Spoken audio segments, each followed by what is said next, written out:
from my peers, and the elderly people would discourage me from taking action, saying that my little, like small steps cannot lead to a large impact or cannot bring a significant benefit. But Yeah. I persevered and I just did my best to stay strong and continued doing what I've been doing. This is, one big challenge. Yes. How to discourage you. This is one big challenge that many youth activists they face. Yeah. Whatever wherever place they live in any part of the country, in the world, this is one challenge among many others. Others can include lack of funding and lack of financial opportunities, and also lack of awareness among the people, because in a country, for example, like Pakistan, people are not really they don't take interest about what climate change is. Many don't even believe in it. They think that it's just a myth. It's not something that is not real, Yeah. Yeah. right? Yeah. So, and amongst all of that, the problem of people discouraging youth, I think um, it really it can affect you. But what is really crucial is that you should never give up, be determined, and just because you know that the problem you're speaking up for, which is climate change in this case, Yeah. no one is going to help you out. It's just you. And skepticism is one big problem you have to deal with. That's true. So you need a lot of strength, determination, and courage to deal with it. Yeah. Um, so yeah, talking about the FXP program, Xonzoda, we both were, part of that program. It was really amazing. Yeah. So how does participating in the FXP Climate Advocates program change your mindset of strength, your approach to climate work? Well, first of all, it has been a transformative experience because before I joined the program, I almost knew next to nothing about climate change. I knew some of the problems, but after joining the program, we had actually six informative and interactive sessions, and Yeah, professionals in climate studies and some students from Harvard made yeah, presentations and explained everything. They gave us all we need to combat climate action. So it was very informative.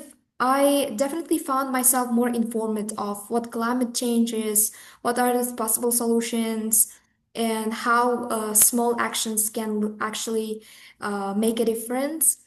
And also one of the biggest benefits is that I found you through this program. I got to know a lot of people, like a lot of intelligent people. It has been a strong network. So we can actually work on the future projects together. So it was like great. very useful. Yeah, Yeah. that's true. So, yeah, one question that randomly popped up in my mind, that here in Pakistan, the most I think apparent signs of climate change are smog that we experience in the winter, and acid rains, and air pollution. Lahore is actually the most populated polluted city in the world where I live, and other phenomena such as floods and malaria, dengue. These diseases are also kind of related to climate change. What do you think are the signs of climate change in Uzbekistan, where you live? Sign of climate change. One has to be extreme heat. Like 5 years Yeah, ago, the highest temperature was 36 degrees, according to the information on Google on some articles. But now it's 45 degrees. So that means that the global warming is actually severe in that Uzbekistan. is true. And also sudden Yeah, thunderstorms. seems to We be. never Yeah, had such an experience before, but in the last couple of years, we have such dust storms, sudden dust storms, and the air is so toxic, you know. yeah. Uh, the heat thing, I do agree with. Extreme temperatures. In Pakistan, we had a record-breaking statistics of 47 degrees a few What is days back. It was, yeah, it was very bad. But thankfully now it's back to 43, I think, 42, 43, which is also not very good. but still better than 47. And if you don't do anything on time, it can reach 50. I mean, 47 is very close to 50, and we don't want that to happen, Yeah. definitely. Yeah. So, next, if you could personify your city, what would you say to Tashkent in a letter today? Well, that's a very interesting one. First of all, dear Tashkent, I love you so much, but I am so worried about your health. Your beauty has been overshadowed by pollution, but you should definitely make a change, make a difference. We should work together to heal you, and to create a future for the generations who call you home. It's beautiful. It is so sentimental. It just shows how close you are to, to your city and how you relate to everything and Yeah, the bond that you have with it. It's amazing. You want exactly. it to be less polluted again, to be better the way you saw Yeah. it when you were Yes. younger. But this was not what you saw. This is not what you want. Yeah. So this is really amazing. Thank you. So yeah, you're welcome. Yeah. So the climate anxiety is, I believe, real. I actually came across this term a few weeks ago, climate anxiety, and I got to know what it was. For people like us who actually care about climate, we hear every day that things are getting bad, statistics are getting Yeah. worse, like things are not getting better. One day you hear that Mr. Trump, the US president, has pulled America um, Yeah. from the Paris Agreement. Yeah. And then you hear that climate activists are not taken seriously. And this climate activist from Sweden, her name is Greta Thunberg. She has been, you know, um, pushed off the camera. She has not been shown much on the news like BBC and CNN just because she speaks of how capitalism is bad and stuff. We see bad things every day. Yeah. How do you, cope emotionally while continuing your activism? How do you deal with it? Well, I do so by connecting a strong community, with like-minded people, and I try to focus on positive change that we can make together. And beyond that, I try to engage in creative things, creative activities, or I may spend some time in nature, spend some time with my close friends and close people, and I just focus on my projects and what can I do to solve the issue can also actually help me to rewind, to relieve. Right.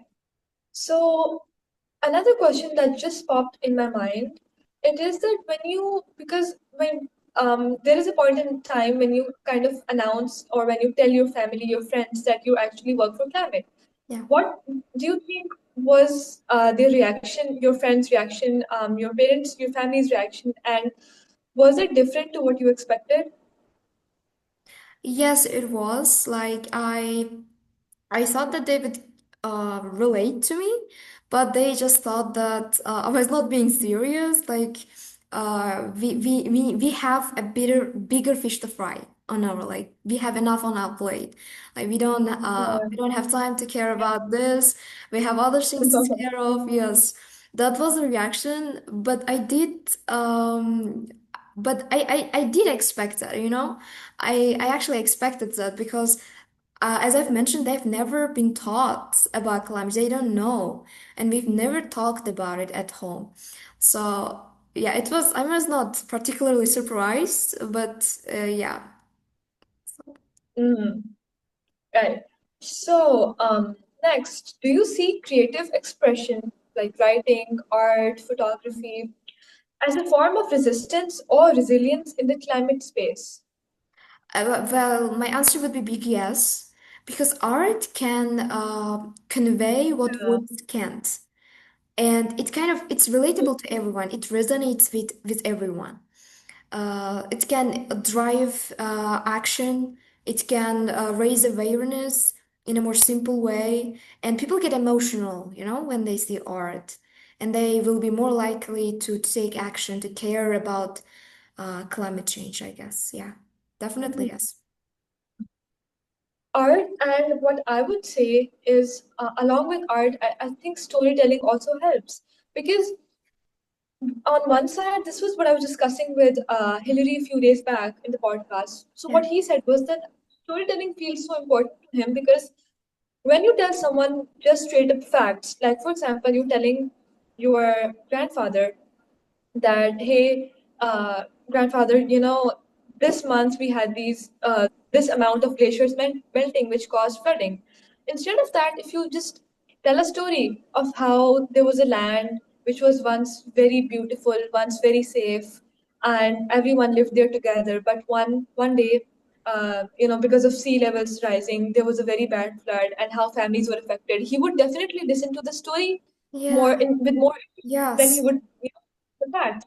So art is a much more creative way, and also storytelling. These are two ways that really can help in resistance and promote climate change, combating. Yes. Yes, yes, exactly. Yeah, I agree. Mhm. Finally, I have one last question for you, Hansoda. What would be one message, one thing that you would want young women around the world, young activists, young women, anyone, Yeah. to know about you, and about what you want them to know about climate change? Like, why are you doing this? What inspired you, and how do you want to inspire them? So, first thing I want to mention is that a small step counts. Every single step counts. So you shouldn't be trying to make something big, like in your first try.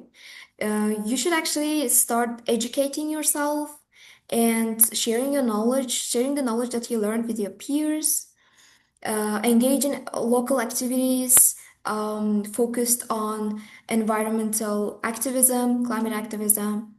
Get involved, join your community. And you know what? Actually, every change happens with one people taking a stand, you know? Yeah. So that's very Yes. true, and you shouldn't be afraid to be that one person. So, yeah. That would be my Mm. honest message to those who are adopting themselves, who are feeling powerless. Just believe in your abilities and take action. You can actually contribute to climate activism by simple steps like reducing waste, advocating for climate advocacy, climate activism, and just turning off the tap if you see it open or fixing the leaks. You can do it by simple steps. And if you just encourage others around you to do the same, it's gonna be a like huge impact collectively. That's true. And as a young climate enthusiast or climate activist, how do you see the world in the next 50 years? Like, I want, like, an honest opinion. Like, how do you think the world would be in the next 50 years? Would it be better than it is now, or would it be not better than it is right now? Well, it really depends on us. Like, it's in our hands. If we take action, if we become more aware, and if we don't stop what are we doing, and if we can enlarge our community, then it's gonna be better. Like, why not? It's gonna be better. But if you continue, like, if people are still unaware of what's happening on Earth, like what's going on with related to climate change, then it will stay the same or probably become worse in the next 50 years. So it really depends on us. We just need to work collectively and take simple steps. We shouldn't be afraid to take action and so that it becomes better, a better place to live in. I hope. I hope it happens, and that is my dream too. I want the earth to be much better than it is now. And it we just can't say that without doing anything. That, yeah, I hope it becomes better, and yeah, that's it. You Yeah, have to put an effort. You have to be yes. someone who actually, yeah, contributes to that effort, who actually, makes it better. Because if everyone, just like you mentioned, says that, I'm the only one person, like, how can I make a change? No, Yeah. that is not true. Every person thinks like that. They think that they're the only person, but no, 25,000 people living on Earth at one point in time, they thought that. But yeah, then change was made. Yeah. It all depends on you, on your strength and ability to do things, and obviously your faith in how things are going to be. So I think that's all for today, Khonsoda. It was amazing Thank you so much. having you with us.